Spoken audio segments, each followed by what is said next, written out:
Okay, we started this essay last week. You have your planning graphic organizer that has wheels 1, 2, 3, and 4 filled out, correct? Yes. Yes. That needs to be out in front of you. Sixth graders, I have a video being recorded. So for those of you choosing to talk, that's not helpful. So we are not going to go over wheel 5 until Wednesday. Okay? Maybe not until Thursday. I'm not sure. We're going to see how far we get. So let's think about for a second the power of 3. I'm going to move this so my people at home can see. There's the power of 3. 3 people means how many body paragraphs? 3. 3. How many pieces of evidence from the text for each person? 3. 3. How many explanations for each? 3. 3. 1 for each citation, right? And 3 body paragraphs, 3 people, 3 citations in each one. Of those 3 citations, 1 must be quoted, and 1 must be paraphrased, and then the third one is your choice. Very good. So I just want to go over what we've set up already, just to reiterate. So those of you in the classroom, I need your hands down off your computer, eyes up here, or we'll close them. So we headed our paper, we created our header, plus we set it up like this, and we put the date in for March 4th because that's probably when we're going to be finishing it up. And we wrote our first paragraph together, right? And what went here? Why do I have blanks here? Who can tell me? Somebody nice and loud. Clinton, nice and loud.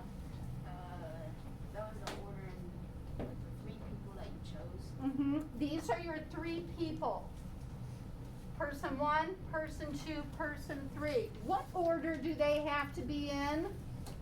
Addie?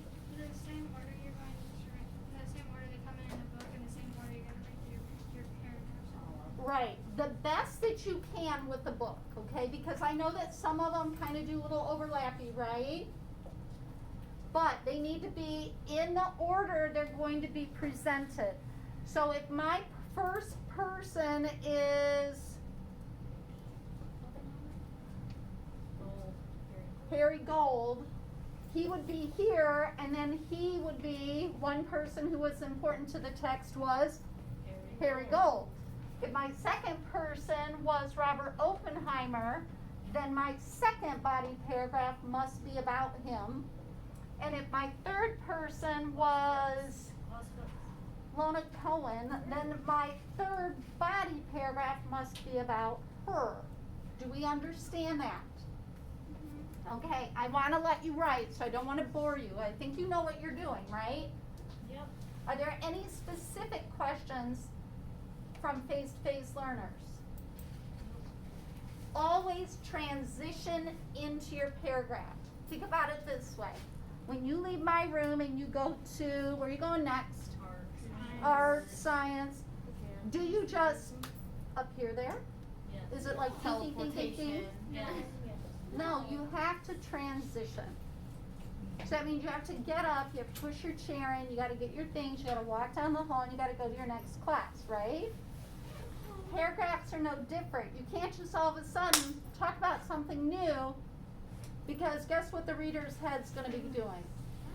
Where's that coming from? What's that about? Why is he talking about that? It's nothing to do with anything, right? So look here. How did I transition here? One person who was important, right? Later in the text, after determining the need for leadership, do you have to use these? No, but you can't just jump in. Could you say Lona Cohen was an interesting, was also, hold on, another person who played an important but very interesting part in this text was Lona Cohen. Can you do that? Yes. But you have to transition, and here's what I want you to keep in mind. I don't want to keep hearing the same thing over and over. I don't want to say one person, another person, a third person. That's a snooze fest, right? It's not wrong, but I think you can do better than that. In fact, I've seen your writing. I know you can do better than that, right? So be creative there. Also, within your text, I do not want to see this.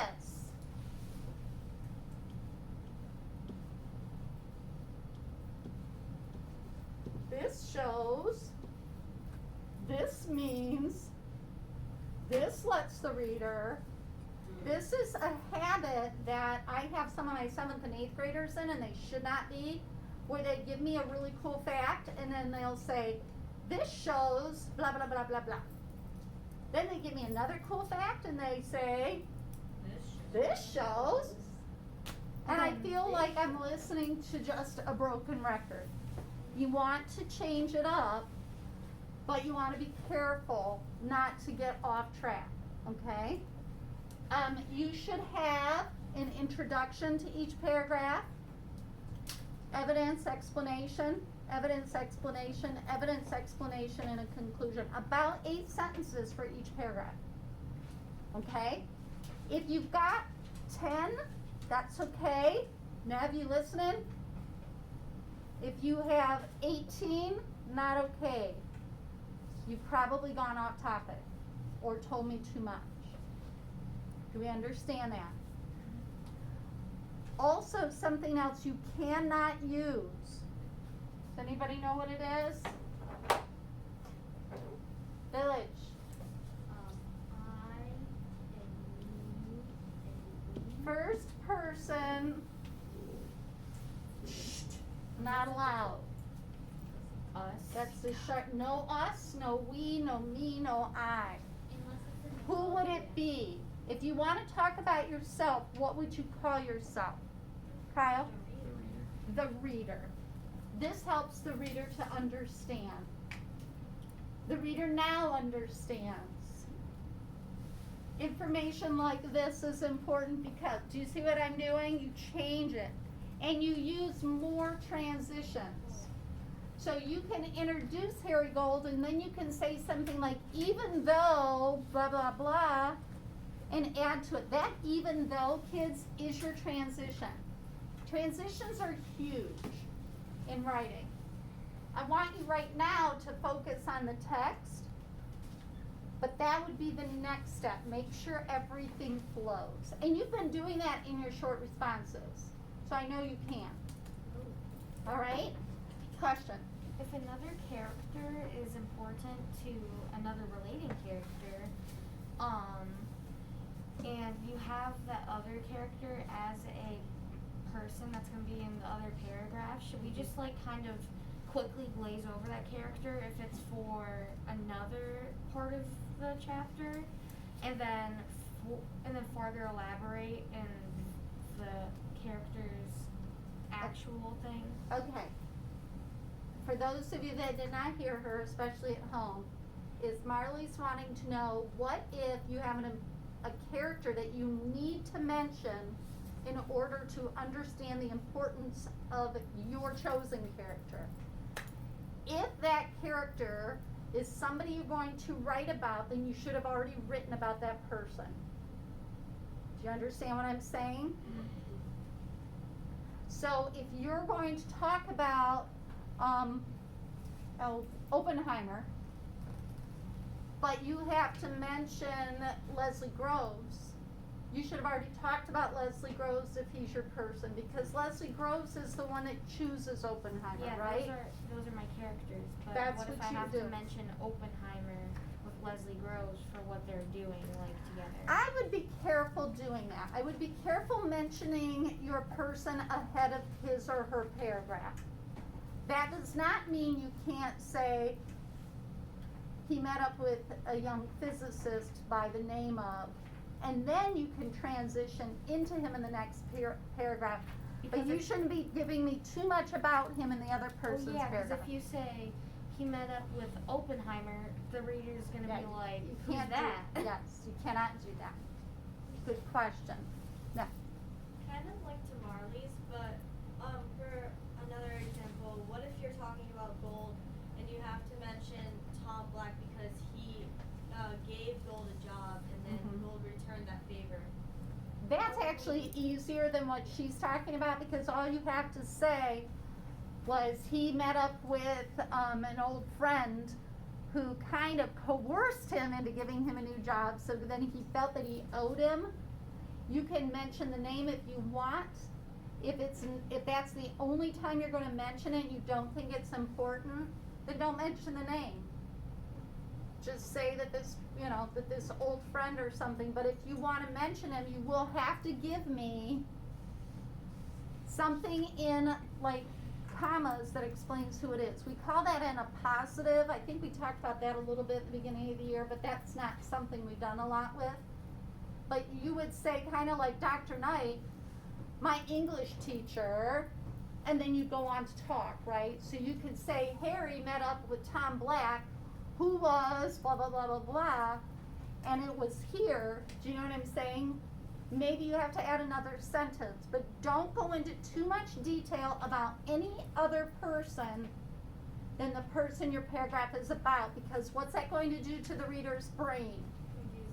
It's going to confuse the reader, and the reader's going to go, wait a minute, is this paragraph about Tom Black, or is this paragraph about Harry Gold? Right, you know what I'm saying? Good questions. Another one. The story is in past tense because all of these events have already Happened. However, if you say in the text on page 72, is it stated or states? And for those of you at home that cannot hear me, in the text, Harry Gold stated, right? And then you put page 92 at the end or whatever. If you're talking about the book itself, you're going to say on page 92, the text states, because guess what happens if I open that book to page 92? Still there. It still states. So I know that's tricky, and just so you know, verb tense is 1 point out of 100. So that shouldn't be your biggest worry, but I like that you're thinking about it. Okay, we good? I can stop the video today, and then Wednesday I want you finishing 2, 3, and 4. Okay?